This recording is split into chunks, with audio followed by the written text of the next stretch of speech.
প্রশাসনিক ভবন, রাজশাহী কলেজ। 1873 সালে এটি স্থাপন করা হয়েছে। সমগ্র বিমানবন্দর শুরু। পুঠিয়া যাবে, পুঠিয়া সামনে রয়েছে মূল গেট। আর রাস্তাটা কিন্তু বেশ চমৎকার লাগছে, যে স্থাপনা সত্যি চমৎকার। সেই মানে এই হোটেলটি যে এত জনপ্রিয় হয়ে গেছে, এটা মনে হচ্ছে একবারই বাসাতে পারেন না, মানে যে স্বাদ একদম। ও কাকার কাকে এরকম নিজে বানাচ্ছে এবং এইভাবে বিক্রি করছে।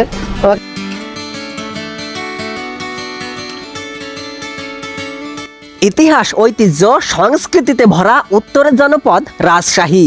এই জেলার সৌন্দর্যের পাশাপাশি সুখ্যাতি ছড়িয়ে পড়েছে সারা দেশ জুড়ে। রাজশাহী শহরের রাস্তাঘাট দেখে মনে হয় কোনো ইউরোপের দেশ। এত পরিষ্কার পরিচ্ছন্ন, সাজানো গোছানো রাস্তা অন্য কোথাও দেখতে পাওয়া যায় না। এই জেলাতে রয়েছে ব্রিটিশদের তৈরি 150 বছরেরও বেশি পুরনো ভবন, যা রাজশাহীর শিক্ষা ব্যবস্থাকে করেছে অনন্য। মুঘল, ব্রিটিশ, পাকিস্তানি এই অঞ্চলে ইতিহাসে জায়গা করে নিয়েছে। পদ্মার সৌন্দর্য, আম উৎপাদন, পরিষ্কার পরিচ্ছন্ন নগরীর সাথে বর্তমানে অসংখ্য খাবার যেমন কালাই রুটি এবং কালাভুনা জনপ্রিয় হয়ে উঠেছে এই অঞ্চলে। আজ আমরা রাজশাহী শহরের ইতিহাস, ঐতিহ্য এবং বিভিন্ন দর্শনীয় স্থান ঘুরে দেখব এবং এখানকার খাবারের মান টেস্ট করব। তাই এই ভিডিওটি না টেনে সম্পূর্ণ দেখে শেয়ার করার অনুরোধ রইল। এই হচ্ছে পরিষ্কার পরিচ্ছন্ন করে রাজশাহীর রাস্তাঘাট। সত্যি প্রত্যেকটা স্থানে এরকম সাজানো গোছানো এবং পরিষ্কার পরিচ্ছন্ন। আমরা রাজশাহী রেলগেট থেকে যাচ্ছি হচ্ছে প্রথমে ভদ্রার মোড়ে, এরপরে যাবো হচ্ছে পুঠিয়া রাজবাড়ি। রাজবাড়ি দেখা শেষে সর্বশেষ আবার রাজশাহী শহরে ফিরে আসবো। তারপরে এইবাদ আইবাদ, এরপরে রাজশাহী কলেজ, এই সমস্ত দর্শনীয় স্থানগুলো ঘুরে ঘুরে দেখবো। এই হচ্ছে রাজশাহী রেলওয়ে স্টেশন। চলে আসছে হচ্ছে ভদ্রার মোড়ে। এখান থেকে একটি বাসে যাবো হচ্ছে পুঠিয়া। পুঠিয়া যাবে, পুঠিয়া। এই হচ্ছে পুঠিয়া একটি বাস, সামনে যাবো। ভাইয়া ভালো আছেন? ছোট্ট বাস। এই হচ্ছে ভদ্রার মোড়, আর এখান থেকে একটি বাসে যাচ্ছি। প্রথমে হচ্ছে পুঠিয়া, এরপরে পুঠিয়া রাজবাড়ি, তারপরে আমরা রাজশাহী শহরটা ঘুরে ঘুরে দেখবো। রাজশাহী শহরের প্রত্যেকটি রাস্তায় পরিষ্কার পরিচ্ছন্ন। রাস্তার মাঝে আইল্যান্ডে গাছ লাগানো, সেই গাছে লাল ফুলে ফুটেছে, দেখে মনে হয় ইউরোপের কোনো দেশ। ইতিহাস, ঐতিহ্য, সংস্কৃতিতে ভরা এই রাজশাহী প্রাচীনকাল থেকেই বরেন্দ্র অঞ্চল। মৌর্য বংশ, পাল বংশ, সেন বংশ, শাহী বংশ, মুঘল, ব্রিটিশ, সর্বশেষ রানী ভবানী শাসন করেছেন এই বরেন্দ্র অঞ্চল। রাজশাহীর উত্তরে নওগাঁ, দক্ষিণে কুষ্টিয়া, পদ্মা নদী ও ভারতের পশ্চিমবঙ্গ, পূর্বে নাটোর এবং পশ্চিমে চাঁপাইনবাবগঞ্জ। রাজশাহী বাংলাদেশের পুরাতন একটি জেলা। আম উৎপাদনের পাশাপাশি পরিচ্ছন্নতার দিক দিয়ে সারা দেশে সুনাম অর্জন করেছে। শাকসবজি উৎপাদনের পাশাপাশি প্রচুর ফসল উৎপাদন হয়ে থাকে এই জেলাতে, তাই রাজশাহীকে বলা হয় গ্রিন সিটি। রেশম উৎপাদনের জন্য বেশ সুনাম রয়েছে এই জেলা। বাসটি আমাদের দেরি করে দিয়েছে, যেহেতু মাল তুলতে যাচ্ছে, এখানে দেরি করে যাচ্ছে। আর এই হচ্ছে পুঠিয়া বাজার, ত্রিমোহনী বাজার বলে। আর এখান থেকে দূরত্ব 5 কিলোমিটার বাবা পুঠিয়া। এই হচ্ছে বাম দিকে। সময় পাবো কিনা জানি না, আমাকে বললাম যে একটু তাড়াতাড়ি যাওয়ার জন্য। আর আমাদের ভ্যান ভাড়া নিয়েছে এই পুঠিয়া বাজার থেকে হচ্ছে 20 টাকা। কারণ বিকাল 5টায় গেট বন্ধ হয়ে যাবে, তখন কিন্তু আমি কিছু দেখাতে পারবো না। এখন হচ্ছে 4টা বেজে 40 মিনিট, এখনো 20 মিনিট আছে। এই হচ্ছে লোকাল বাজার, আড়ানি রোড। এখান থেকে হচ্ছে দূরত্ব 1 কিলোমিটার। এরকম ভ্যানে যাচ্ছি, 3 থেকে 5 মিনিট লাগতে পারে।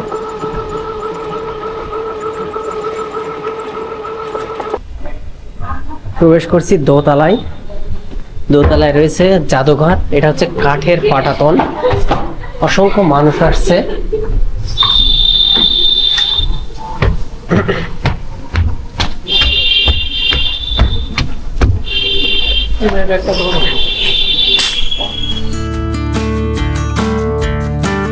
পুঠিয়া রাজবাড়ির গেটে প্রবেশের পরে 30 টাকা দিয়ে টিকিট কেটে ভেতরে প্রবেশ করি। ভেতরে প্রবেশ করতে বিশাল এক অবকাঠামোর দেখা মেলে। দৃষ্টিনন্দন কারুকার্য খচিত এই ভবন দেখে আমি অবাক। যেখানেই দেখছি সেখানেই যেন এর সৌন্দর্য দেখে আমি মুগ্ধ হয়ে যাচ্ছি। এই ভবনটি দেখা মাত্রই আপনার মনে হবে এটি ইউরোপের কোনো দেশের একটি ভবন। 1895 সালে মহারানী হেমন্ত কুমারী দেবী তার শাশুড়ি শরৎ সুন্দরী দেবীর স্মৃতির উদ্দেশ্যে এই ভবনটি নির্মাণ করেন। এই ভবনটি ইন্দো ইউরোপীয় স্থাপত্য শৈলীতে তৈরি। এই হচ্ছে জাদুঘর, মোট 2-3টি গ্যালারি রয়েছে এই দোতলায়। এই বাড়িটি হচ্ছে নির্মাণ করেন 1895 সালে মহারানী হেমন্ত কুমারী।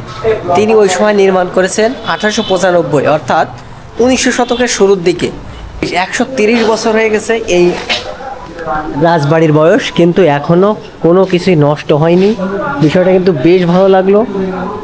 এখানে আসার পর না আমি অবাক হয়ে গেছি, কারণ এই যে আধিপত্য, এই জিনিসটি দেখে কিন্তু আমি সত্যি অভিভূত হয়ে গেছি। কোনো এক সময়ে এই মহারানী হেমন্ত কুমারী তিনি কি জানতেন যে এই রাজবাড়ি এক সময় এরকম পড়ে থাকবে? প্রকৃতি এমন যে আপনার যখন জৌলুস আসবে তখন আপনাকে নিংড়ে দিবে, আর যখন আপনার কিছু থাকবে না তখন সব এরকম নিশ্চিত নিরিবিলি, দেখার কেউ থাকবে না। আসলে এটি কিন্তু এখন দেখার কেউ নেই 130 বছর পরে এসে। এটি যখন জমিদার প্রথা চালু ছিল তখন এদের জৌলুস ছিল অন্যরকম। 1947 দেশভাগের পর জমিদারি প্রথা বিলুপ্ত হয়ে যায়, তখন কিন্তু এই রাজবাড়ির আর তেমন কিছুই থাকে না বা ক্ষমতা থাকে না, তখন চলে যায় সরকারের হাতে ক্ষমতা। সত্যি এখানে আসার পর খুবই ভালো লাগছে। আর এই হচ্ছে পুঠিয়া রাজবাড়ি, সত্যি সুন্দর। আপনারা এখানে আসবেন এবং দেখে যাবেন, খুবই চমৎকার লাগছে। এবং এই রাজবাড়ির আশেপাশে অনেকগুলো মন্দির আছে, বিভিন্ন মন্দির। আমি যদি আপনাদেরকে একটি মন্দির দেখাই, এরকম নিচে অসংখ্য মানুষ আসছে, দেখছে, ঘুরছে। আমি তো আপনাদেরকে দেখালাম নিচে। এই যে এখানে হচ্ছে মন্দির, এই যে এখানে শিব মন্দির, এক অনন্য নিদর্শন এই পুঠিয়া রাজবাড়ি। বাইরের দৃষ্টিনন্দন সৌন্দর্য কিন্তু আমাকে মুগ্ধ করছে, যেটা যেরকম ভেবেছিলাম সেরকম কিন্তু হয়নি। খুবই সুন্দর লাগছে এই সৌন্দর্য। এটা হচ্ছে পুঠিয়া রাজবাড়ি। এই হচ্ছে বড় গোবিন্দ মন্দির রাজবাড়ির ভেতরে, অনেক সুন্দর লাগছে দেখতে, সত্যি অসাধারণ লাগছে। এই হচ্ছে পুকুর ঘাট, এখানে রানী হেমন্ত কুমারী দেবী এখানে স্নান করতে। এরকম সুন্দর সিঁড়ি করা, এখনো অক্ষত রয়েছে, শুধু মানুষ নেই। মানুষ এখানে আসে এবং যায় এবং এই স্মৃতিগুলোই দেখে। আর এই হচ্ছে পুঠিয়া রাজবাড়ি, যেটি রাজশাহীর বিখ্যাত পুঠিয়া রাজবাড়ির স্নানঘাট। বিষয়টা ভালো লাগলো যে সেই স্মৃতিটাই আছে, মানুষ নেই। এটাই জীবন, আপনি থাকবেন না কিন্তু আপনার স্মৃতি পড়ে থাকবে শত শত যুগ। এই হচ্ছে বড় শিব মন্দির, এটি তৈরি করা হয় 1823 খ্রিস্টাব্দে, প্রায় 200 বছর আগে, এখন অক্ষত।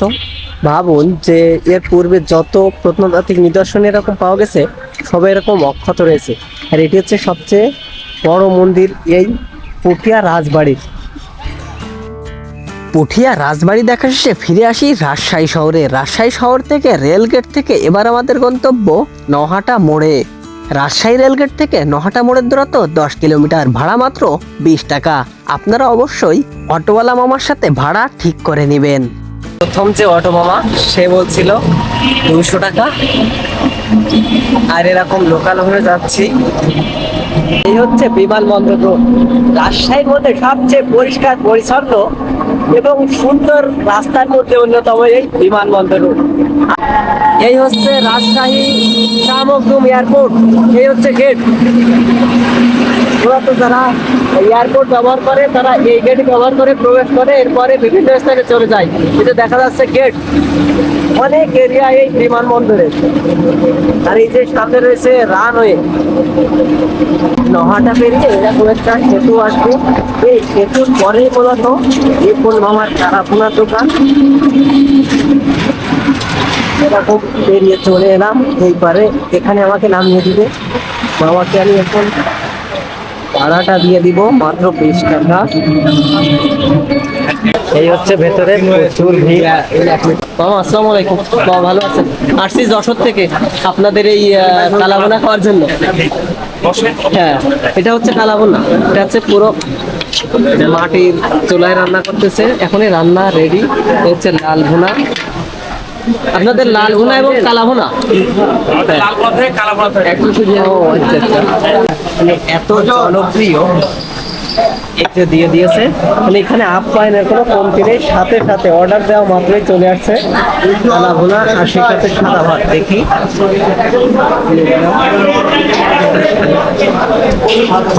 আমরা কিন্তু যশোরের নাজমা হোটেল থেকে কালা ভুনা খাই, সেটির স্বাদ যেমন আর এটি কেমন হবে বিসমিল্লাহ।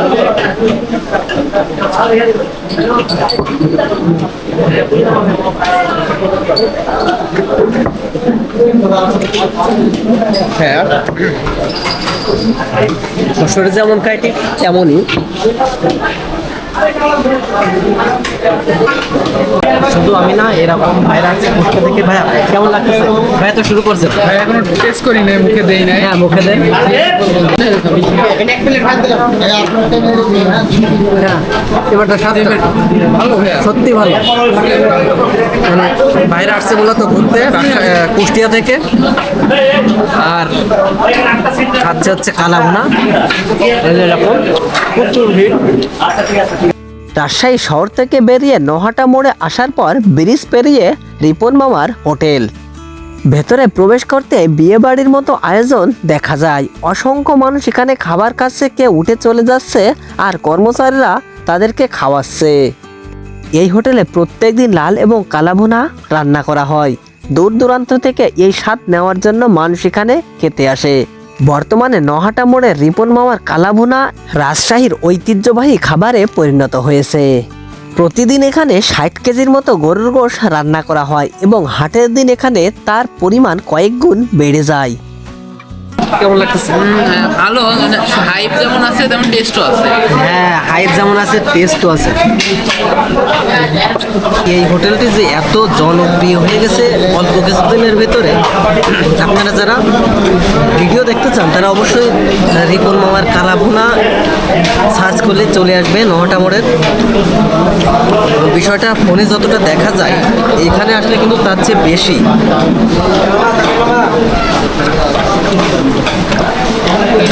এই যে ভাতটা, এটা মনে হচ্ছে একবারই বাসার খাবার না, মানে যে স্বাদ একদম একবারই বাসার খাবার।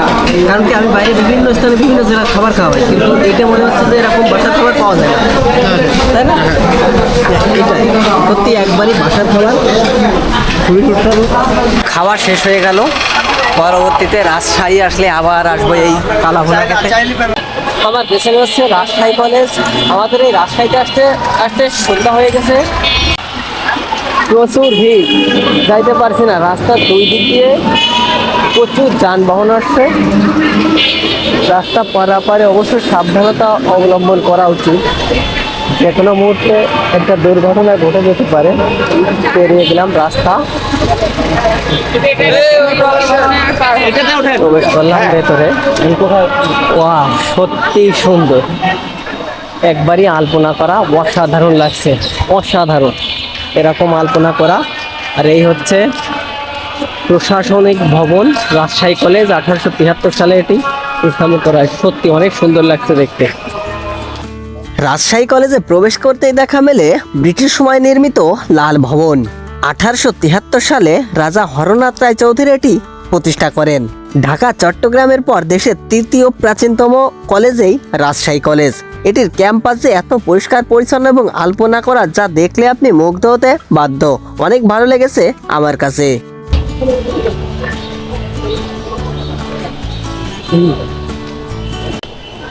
এ হচ্ছে গ্রন্থাগার রাজশাহী কলেজ। সেই 1873 সালে এটি নির্মাণ করা হয়।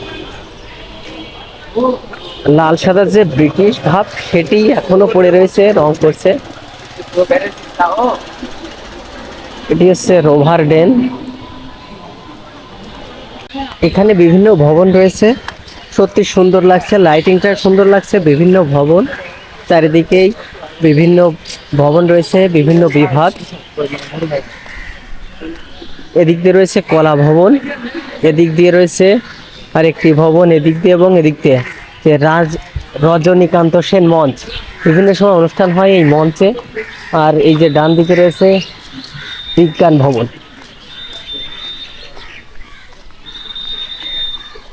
আর এই যে রবীন্দ্র নজরুল চত্বর।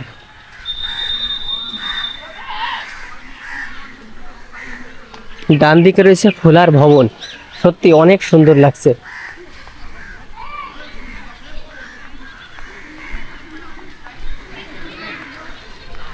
এই হচ্ছে খেলার মাঠ, সবুজ সৌন্দর্য ভরপুর। পাখিগুলো ডাকছে, খা খা করছে, বিষয়টা কিন্তু ভালো লাগছে। এদিক দিয়ে আর একটি ভবন, পদার্থ বিজ্ঞান ভবন, এবং অপর দিকে রয়েছে আরেকটি ভবন, আর সব খেলাধুলা করছে। বিষয়টা কিন্তু বেশ ভালো লাগলো আজকে রাজশাহী শহর ঘুরে। এরপরে আমি কিন্তু যাব রাতের টি বাঁধের সৌন্দর্য আপনাদেরকে দেখাতে। মাগরিবের নামাজ শেষ করলাম রাজশাহী কলেজের অপর পাশ থেকে। এখন আমরা যাচ্ছি টি বাঁধের দিকে। দেখতে পাচ্ছেন রাতের রাজশাহী সৌন্দর্য, এরকম বাতি লাগানো হয়েছে। এটি হচ্ছে বিখ্যাত রাজশাহী শহরে ছাড়া এরকম পাওয়া যায় না। খুবই চমৎকার লাগছে এই সৌন্দর্য।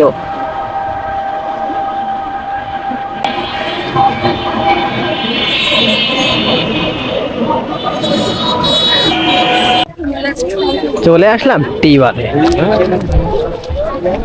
সবাই যেন বেরিয়ে যাচ্ছে আর আমি প্রবেশ করছি। এরকম অসংখ্য মানুষ আসছে, সময় কাটানো শেষে আবার চলেও যাচ্ছে। অসংখ্য দোকান গড়ে উঠেছে, দোকানের কোনো অভাব নেই এই টি বাঁধে। আমি যতবারই রাজশাহী আসি ততবারই এই টি বাঁধে আসতে কিন্তু ভালো লাগে। এই হচ্ছে দোকানপাট, বিভিন্ন দোকান, অসংখ্য মানুষ আসছে, ঘুরছে, দেখছে এবং সময় কাটাচ্ছে। আর এই পদ্মা নদীর হাওয়া কিন্তু গায়ে এসে লাগছে, খুবই চমৎকার লাগছে। আমি যখন এখানে প্রথমবার আসছিলাম সেই জিনিসটি কিন্তু মনে আছে যে আচার খেয়ে ঝাল লেগে গেছিল, আর এবার কিন্তু সেটি আর হচ্ছে না। সেই ঝালের আচার কিন্তু আমি আর খাচ্ছি না। এরকম সেই বটবৃক্ষ, অসংখ্য মানুষই আছে এখানে। চলে আসলাম শেষ দিকে। দোকানের কোনো অভাব নেই, বিভিন্ন আচার, ফল থেকে শুরু করে বিভিন্ন খাবার, ফাস্টফুড আইটেম, খাবারের কোনো অভাব নেই। আর সবাই যেন এরকম সময় কাটাচ্ছে, রিয়াল দিয়ে বসে রয়েছে পশ্চিম দিক মুখ করে। সবাই যেন পদ্মার হাওয়া খাচ্ছে।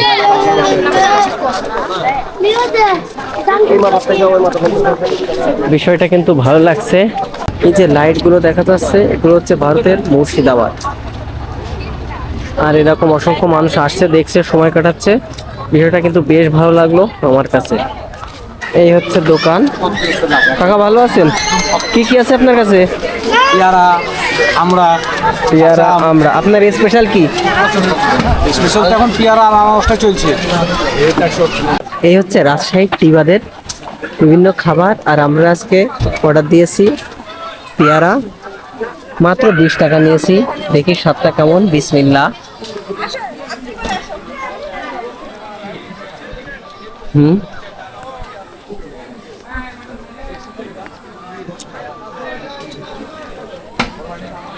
এটা যে মশলাটা দেয় এটির স্বাদটাই বেশি, খুবই সুন্দর লাগছে। রাজশাহীর টি বাঁধ দেখা শেষে চলে আসলাম শিরোইল বাস স্ট্যান্ডে। আর আজকে হচ্ছে রাজশাহীর বিখ্যাত কালাই রুটি খাবো। কাকা এটা, কাকি এটা কি কালাই রুটি? মানে রাজশাহীর যে বিখ্যাত যে কালাই রুটি, আপনারা দুইজনে? ও, কাকা আর কাকে এরকম নিজে বানাচ্ছে এবং এইভাবে বিক্রি করছে। আমাকে দিনের সাথে কি দেবেন? মরিচ আছে, মরিচটা একটু কম করে, সাথে কি বেগুন দেবেন? বলতো না বাগুন বিক্রি করে। ও, তাহলে সাথে দেবেন কি খাওয়ার জন্য? মরিচ, হালকা মরিচ দেবেন। মরিচ। এই হচ্ছে কালাই রুটি, আর এই যে বেগুন ভর্তা। দেখি বিসমিল্লাহ, স্বাদটা কেমন।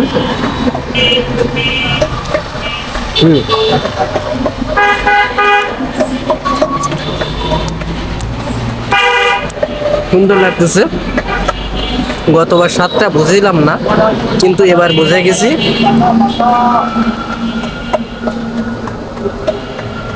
দারুণ লাগতেছে। কালাই রুটি এবং বেগুন ভর্তা দাম নিয়েছে হচ্ছে 30 টাকা। খাওয়া শেষ। এই হচ্ছে রাতের রাজশাহী সৌন্দর্য। দেখতে কিন্তু খুবই চমৎকার লাগছে। বাম দিকে রয়েছে রাজশাহী রেলওয়ে স্টেশন, রয়েছে রাজশাহী রেলওয়ে স্টেশন। আর এই ভিডিওটি এখানেই শেষ করব।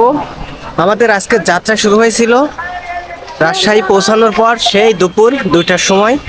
রুম থেকে বেরিয়ে আমরা পুঠিয়া রাজবাড়ি দেখেছিলাম এবং টিবাদ, সেই সাথে রাজশাহী কলেজ এবং সেই সাথে রাজশাহী শহরের সৌন্দর্য দেখালাম। এই প্রচেষ্টা ছিল শুধুমাত্র আপনাদের জন্য। আমার এই ভিডিওটি যদি ভালো লেগে থাকে তাহলে অবশ্যই সাবস্ক্রাইব করে পাশে থাকা বেল আইকনটি বাজিয়ে দিন, পরবর্তী যাতে ভিডিও ছাড়ার সাথে সাথে আপনারা পেয়ে যান। আজকের এই ভিডিওটি এই রাজশাহী থেকে শেষ করছি। বিদায়।